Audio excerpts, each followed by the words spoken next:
Welcome to World Car TV. I'm Siddharth Vinayak Partnkar. I am joined by the whole steering committee of the World Car Awards for 2025. We are here for a very special reason. Top 3 in the world. That's what gets announced today across all our categories. Joining me, Steve Fowler, Scotty Reese, Carlos Sandoval, Jens Meiners, Gabrielle Jelena, Christian Brinkman.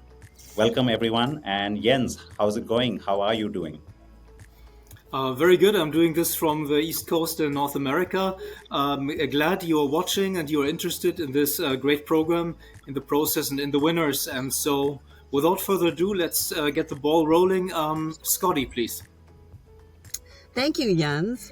And the top 3 in the world for World Electric Vehicle are the Hyundai Inster Casper Electric, the Kia EV3, and the Porsche Macan Electric. Wow, what a group. Congratulations, you guys. That's amazing. What an amazing group. Now I'm going to toss it to Carlos. Thank you, Scotty. Now let's talk about urban car. So the top 3 finalists for World Urban Car 2025 are the BYD Seagull or Dolphin Mini, the Hyundai Inster or Casper Electric, and the Mini Cooper Electric. Congratulations to everyone. Now to Christian. Thank you very much, Carlos. It's my pleasure to announce the top 3 finalists of the 2025 World Luxury Car. The top 3 in the world are the Porsche Macan, the Porsche Panamera, and the Volvo EX90. And now I would like to hand over to Steve. Thanks, Christian. Thanks, everybody. Delighted to see everybody here, and it is a real pleasure today to be announcing the top 3 in the world when it comes to performance cars. And we've got 3 incredible contenders guaranteed to put a smile on your face. And those contenders are the BMW M5, the Porsche 911 Carrera GTS, and the Porsche Taycan Turbo GT. 3 fabulous cars, and we look forward to finding out who the winner is. I'm now handing over to Gabrielle. Thank you, Steve. So the category is 2025 World Car Design of the Year. And the top 3 in the world are the Kia EV3, the Toyota Land Cruiser, and the Volkswagen ID Buzz.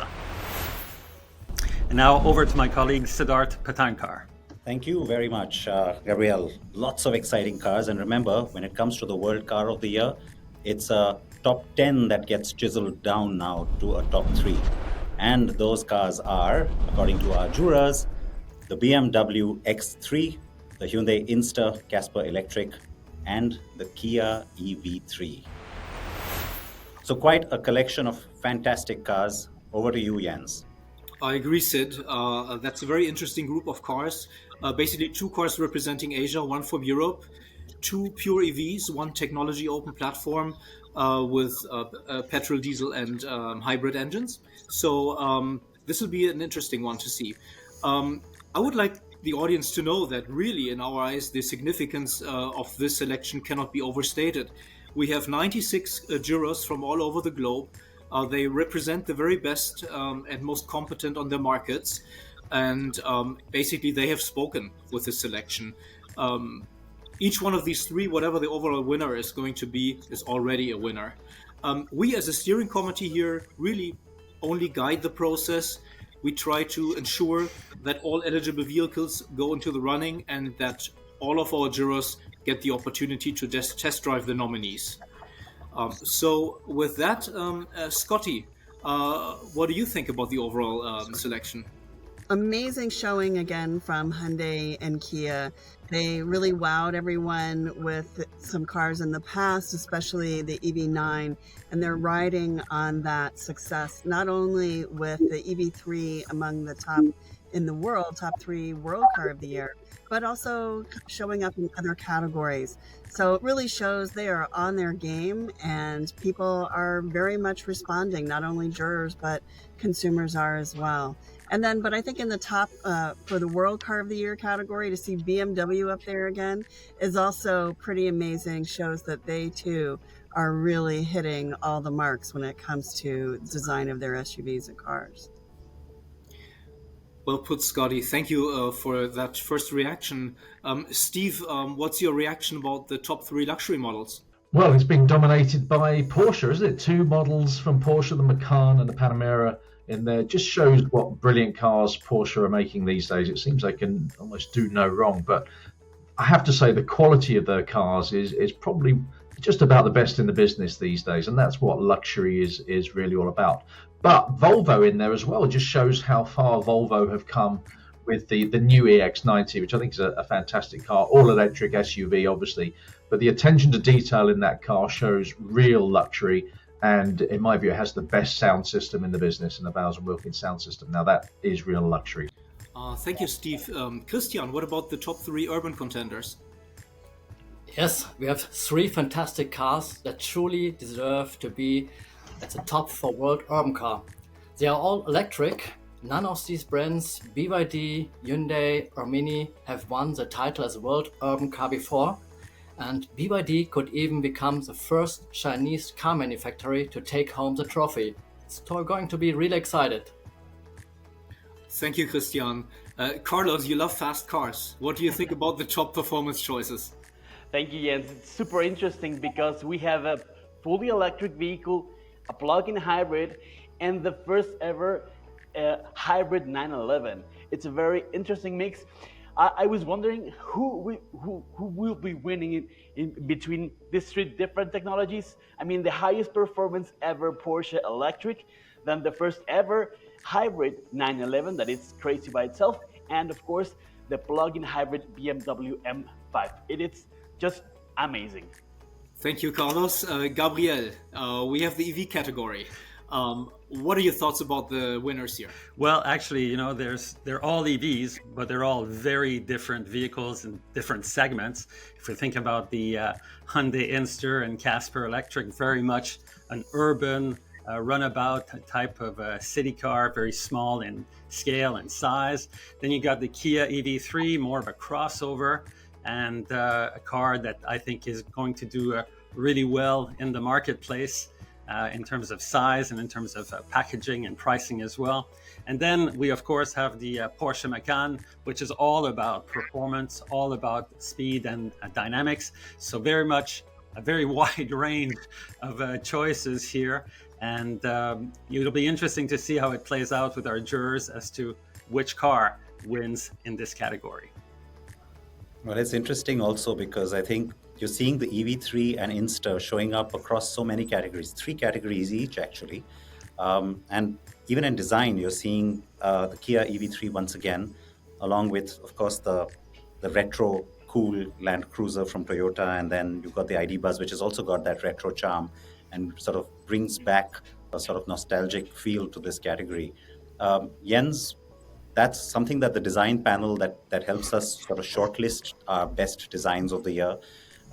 They spoke about this, that this is not retro for the sake of being gimmicky, but it's sort of bringing it to a new generation.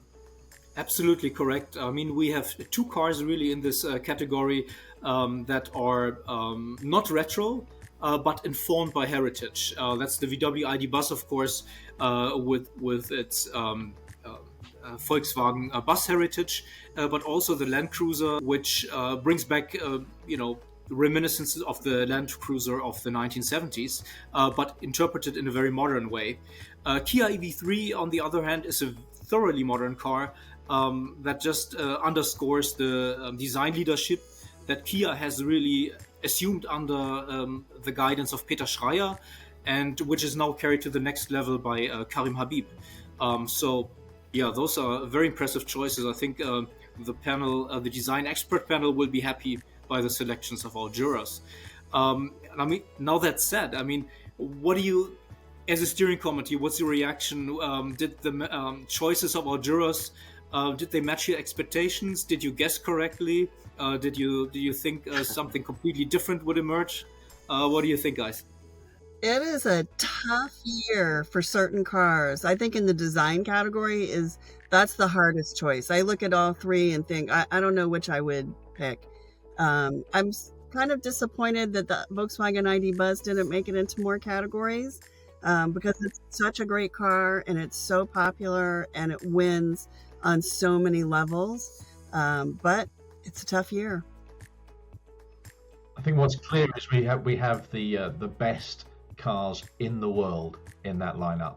I'm really proud to see all those cars. I think the right cars, the good cars, the cream always rises to the top, guys, doesn't it? And I think we've definitely got a good mix of good international cars on there. No, I mean, it's super interesting to see how many different sources of vehicles we have here, but especially if we pay attention to the Korean brands are always present. I mean, Germany's always there, but the Koreans are improving like very quick, and of course we will see them in every single category. So for me, it's super interesting to see and to analyze what is happening over there. You know, and the other brand that's in 3 categories is Porsche. That's pretty amazing. Luxury, performance, and electric. And Porsche certainly is still very much an upscale, a premium brand. But it has become more approachable, in fact, actually since the launch of the Cayenne and then with the Macan. We'll see how that carries over into the electric age, although that is more open than ever. The transition has been put in question, really, or at least the pace at which it will happen. And we also have quite a few conventionally powered cars here and hybrids. Really, the future of automobility is quite open, and maybe it'll be different on each continent. It seems that North America is on a different path from Europe and from Asia. And then, of course, we have Latin America, which also has its very specific requirements. So we're really looking, I think, at a technology open future here, and that's reflected in the choices. Although there is still quite a bias towards EVs, absolutely, because these are just the most modern cars and often the most daring cars being launched. In your heads, I'm guessing some of you are thinking which one's going to win, but Christian, Gabriel, any guesses? You want to stick your neck out? Well, actually, if we're looking at performance, the performance category, what I think is relevant is the fact that we have 2 cars with hybrid drive in there. We have the BMW M5 and we have the 911 GTS, and maybe, of course, hybrid is the way of the future for performance. I think that's very interesting to see how that's going to play out. But again, with regards to all the nominees that we have, all the top 3 in the world in every category, I think we really have here the best of the best. And the winner in every category, I think will be well deserving. Absolutely. The results, of course, being tabulated by KPMG, Jens. Yes, we've partnered with KPMG for many years. Our process is vetted by KPMG. The votes are tabulated by KPMG. The votes are completely secret, so there is no outside influence. The industry has no way to figure out which juror voted for which car, and that is very important for us. The ballots are secret. We rate the cars across some very specific parameters. I can reveal it's a quite time-consuming process. You got to really set aside your time, reflect, go back to your notes, and I think we've put a lot of thought into each car that we have evaluated here. The EV category has different criteria. EVs have often a different user profile, and that is reflected as well. And then, of course, for design, we have an entirely different process. We have some contenders pre-selected by a fantastic expert panel of design professionals without an OEM affiliation and design scholars.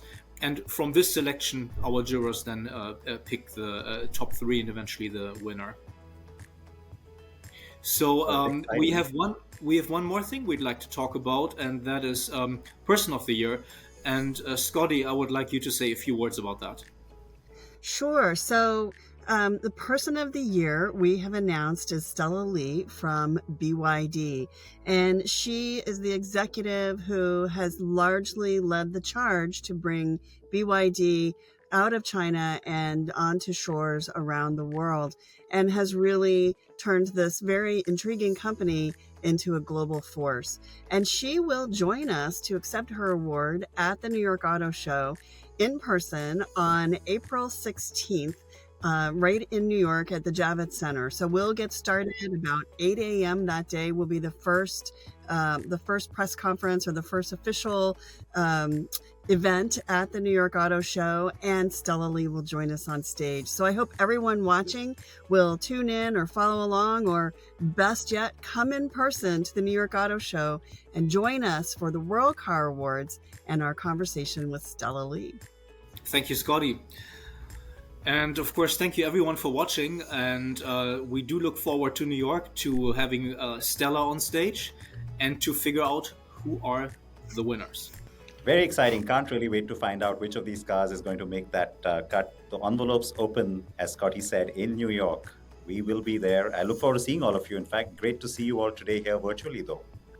Super interesting. I'm wondering if this is going to be the first time ever with a Chinese car winning a category. Let's wait and see. But so far, I'm excited. It's going to be a tough wait until April 16th. But thanks for joining us today, everybody. I'm looking forward to seeing everybody in New York and hoping lots of people will be able to tune in and be there in person. Some great winners will be announced, that's for sure. Thank you for watching. Goodbye, media and industry friends and car enthusiasts all over the world. So long from Montreal, Canada, and I'll be happy to see you all in New York City. Yeah, thank you very much for watching, and stay tuned. It will be really interesting. We have chances to see even a double winner, a triple win. I'm really excited to see who will be the winners.